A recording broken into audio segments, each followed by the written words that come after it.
ಶ್ರೀಗುರುಗಳ ಸವರಿನ ಎಲ್ಲ ಆತ್ಮೀಯ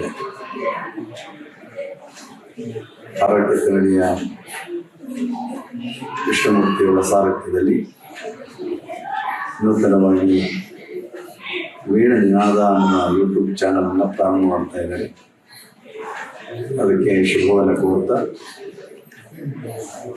ಈ ಯೂಟ್ಯೂಬ್ ಚಾನಲ್ ಒಂದು ವಿಶೇಷತೆ,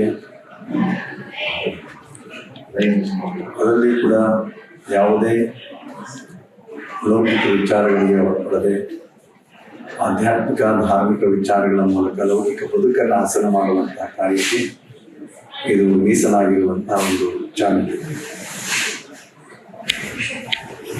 ಅನೇಕ ಪುಣ್ಯಕ್ಷೇತ್ರಗಳ, ಧರ್ಮಕ್ಷೇತ್ರಗಳ, ಮಠಮಾನ್ಯಗಳ ಅವರ ಸೇವಾ ಕಾರ್ಯಗಳನ್ನು ಜನತೆಗೆ ಪರಿಚಯಿಸುವಂತಹ ಒಂದು ಕಾರ್ಯ.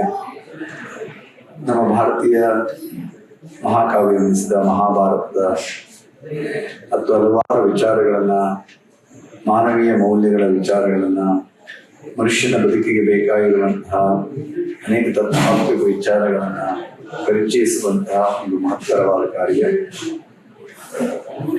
ಅದರ ಜೊತೆಗೆ ಅದು ಅಂದಿಗೂ ಇಂದಿಗೂ ಎಂದೆಂದಿಗೂ ಅನ್ನುವ ಶೀರ್ಷಿಕೆಯೊಂದಿಗೆ ಈ ಮಹಾಭಾರತದ ವಿಚಾರಗಳನ್ನು ಪ್ರಸ್ತುತಪಡಿಸುತ್ತಾ, ಅದರ ಜೊತೆಗೆ 12ನೇ ಶತಮಾನದ ಕ್ರಾಂತಿಕಾರರಲ್ಲಿ ಮಹೋನ್ನತ ಮಾನವೀಯ ಮೌಲ್ಯಗಳನ್ನು ಸಾರಿದಂತಹ 12ನೇ ಶತಮಾನದ ಶರಣೆಯರಲ್ಲಿ ಅತ್ಯಂತ ಶ್ರೇಷ್ಠ ವೈರಾಗ್ಯ ಮೂರ್ತಿಯಾದ ತಾಯಿ ಅಕ್ಕ ಮಹಾದೇವಿಯವರ ಜೀವನ ವಿಚಾರಗಳನ್ನು, ಅವರ ವಚನಗಳ ಪ್ರವಚನವನ್ನು ಅನೇಕ ವಿದ್ವಾಂಸರುಗಳ ಮೂಲಕ, ಅನುಭಾವಿಗಳ ಮೂಲಕ ಜನತೆಗೆ ಪರಿಚಯಿಸುವಂತಹ, ವಚನಗಳನ್ನು ಜನಮಾನಸಕ್ಕೆ ತಲುಪಿಸುವಂತಹ, ಜೊತೆಗೆ ಸರ್ವಜ್ಞ ಕವಿ ತ್ರಿಪದಿಗಳು ಅತ್ಯಂತ ಜನಪ್ರಿಯವಾಗಿರುವಂತಹ ನಮ್ಮ ನಾಡಿನಲ್ಲಿ ಸರ್ವಜ್ಞ ಕವಿ ಎಲ್ಲರಿಗೂ ಪರಿಚಿತ. ಅವರ ಸರ್ವಜ್ಞನ ನುಡಿಗಳನ್ನು ಜನತೆಗೆ ತಲುಪಿಸುವಂತಹ ಒಂದು ಅವರ ಪ್ರವಚನಗಳನ್ನು ಏರ್ಪಡಿಸುವಂತಹ, ಅದರ ಜೊತೆಗೆ ಒಳ್ಳೊಳ್ಳೆಯ ವಿಚಾರಗಳನ್ನು, ಮನುಷ್ಯನ ಅಂತರಂಗದ ಬದುಕನ್ನು ಉತ್ತಮಪಡಿಸಿಕೊಳ್ಳಲಿಕ್ಕೆ, ಅವನಿಗೆ ಮಾನಸಿಕವಾಗಿ, ಭಾವನಾತ್ಮಕವಾಗಿ ಅವನಲ್ಲಿ ಒಂದು ಶಾಂತಿ, ನೆಮ್ಮದಿ, ಸಂತೋಷ ಅನ್ನುವಂತಹ ಈ ಸಂಪತ್ತನ್ನು ಅವರು ಉಂಟು ಮಾಡುವಂತಹ ಹಿನ್ನೆಲೆಯಲ್ಲಿ ಈ ಒಂದು ಯೂಟ್ಯೂಬ್ ಚಾನಲ್ ಪ್ರಾರಂಭ ಮಾಡ್ತಾ ಇದೆ.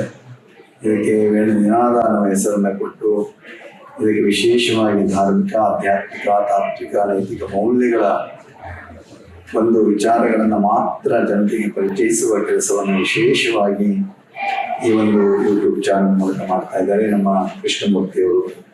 ವಿಶೇಷವಾಗಿ ಆರೋಗ್ಯದಲ್ಲಿ ಬೆಂಗಳೂರಿನ ಸಮೀಪ ಇದೆ, ಅಲ್ಲಿ ಹೋಗಿ ಪಟ್ಟಣ ಆಗ್ತಾ ಇದೆ. ಆದರೂ ಕೂಡ ಅಲ್ಲಿ ಎಲ್ಲ ಜನರಿಗೂ ಕೂಡ ಪ್ರೀತಿ, ವಿಶ್ವಾಸ, ಅಲ್ಲೆಲ್ಲ ಜನಾಂಗದವರು ಇದ್ದರೂ ಕೂಡ ಎಲ್ಲರೂ ಕೂಡ ಸಮಾನತೆಯ ಪ್ರೀತಿಯಿಂದ ಬದುಕುವಂತಹ ಜೀವನವನ್ನು ಸಾಗಿಸ್ತಾ ಇದ್ದಾರೆ. ಒಂದು ಹಳ್ಳಿಯಲ್ಲಿರುವ ಕೃಷ್ಣಮೂರ್ತಿಯವರು ಕೂಡ ಶಾನುಭೋಗರ ಕುಟುಂಬದಲ್ಲಿರುವಂತಹ ಅವರು ಈ ಒಂದು ಯೂಟ್ಯೂಬ್ ಚಾನಲ್ ಅನ್ನು ಪ್ರಾರಂಭ ಮಾಡಿ ಜನತೆಗೆ ಒಂದು ಸೇವೆಯನ್ನು ಮಾಡಬೇಕು ಅನ್ನುವಂಥ ಉದ್ದೇಶವನ್ನು ಇಟ್ಕೊಂಡು ಈ ಒಂದು ಚಾನಲ್ ಪ್ರಾರಂಭ ಮಾಡ್ತಾ ಇದ್ದಾರೆ. ಆ ಮೂಲಕ ಅವರು ಜನಗಳಿಗೆ ಒಳ್ಳೊಳ್ಳೆ ವಿಚಾರಗಳನ್ನ, ಒಳ್ಳೊಳ್ಳೆಯ ಬದುಕಿಗೆ ಬೇಕಾಗಿರುವಂತಹ ಬೆಳಕಿನ ಮಾತುಗಳನ್ನ ಅವರು ತಿಳಿಸುವುದರ ಮೂಲಕ ಅವರೊಂದು ಧನ್ಯತೆಯ ಭಾವವನ್ನು ಹೊಂದಬೇಕು ಅನ್ನುವಂತಹ ಕಾರಣವನ್ನು ಇಟ್ಕೊಂಡು ಈ ಯೂಟ್ಯೂಬ್ ಚಾನಲ್ ಪ್ರಾರಂಭ ಮಾಡ್ತಾ ಇದ್ದಾರೆ. ಬೆಳಕು ಬಂದಿದೆ ಮನೆಯ ಬಾಗಿಲಿಗೆ, ಕಿಟಕಿ ಬಾಗಿಲುಗಳ ತೆರೆದು ಬರಮಾಡು ಒಳಗೆ ಅನ್ನುವ ಹಾಗೆ ಒಳ್ಳೆಯ ವಿಚಾರಗಳು ಎಲ್ಲೇ ಬಂದರೂ ಯಾರಿಂದಲೇ ಬಂದರೂ ಸ್ವೀಕಾರ ಮಾಡಬೇಕಾಗಿರುವಂತಹದ್ದು ಉತ್ತಮ ಮನುಷ್ಯನ ಲಕ್ಷಣ ಆಗಿರುವಂತಹ 4 ಮೂಲೆಗಳಿಂದಲೂ ಕೂಡ ಉತ್ತಮ ವಿಚಾರಗಳು ನಮಗೆ ಬರಲಿ ಅನ್ನುವಂತಹ ಮಾತಿದೆ. ಹಾಗೆ ಎಲ್ಲ ಒಳ್ಳೆಯ ವಿಚಾರಗಳನ್ನ ಜನತೆಗೆ ತಲುಪಿಸುವಂತಹ ದೊಡ್ಡ ಸೇವಾ ಕಾರ್ಯವನ್ನು ಮಾಡ್ತಾ ಇರುವ ಶ್ರೀ ಕೃಷ್ಣಮೂರ್ತಿಯವರಿಗೆ ಮತ್ತು ಅವರ ತಂಡದವರಿಗೆ ಅಭಿನಂದಿಸ್ತಾ ಈ ಒಂದು ಯೂಟ್ಯೂಬ್ ಚಾನಲ್ ಜನಪ್ರಿಯವಾಗಲಿ, ಜನತೆಗೆ ಇದು ಹೆಚ್ಚಿನ ಒಳ್ಳೊಳ್ಳೆ ವಿಚಾರಗಳನ್ನು ತಲುಪಿಸಲಿ, ಆ ಮೂಲಕ ಜನತೆಯ ಬದುಕು ಹಸನಾಗಲಿ, ಸಮಾಜದಲ್ಲಿ ಶಾಂತಿ ನೆಮ್ಮದಿಗಳ ಉಂಟಾಗಲಿ, ಎಲ್ಲರೂ ಸಾಮರಸ್ಯದಿಂದ ಬದುಕುವ ಜೀವನ ಆಗಲಿ ಅಂತ ಹಾರೈಸಿ ಶುಭಾಶಯದ ಮಾತು ಹೇಳಿದ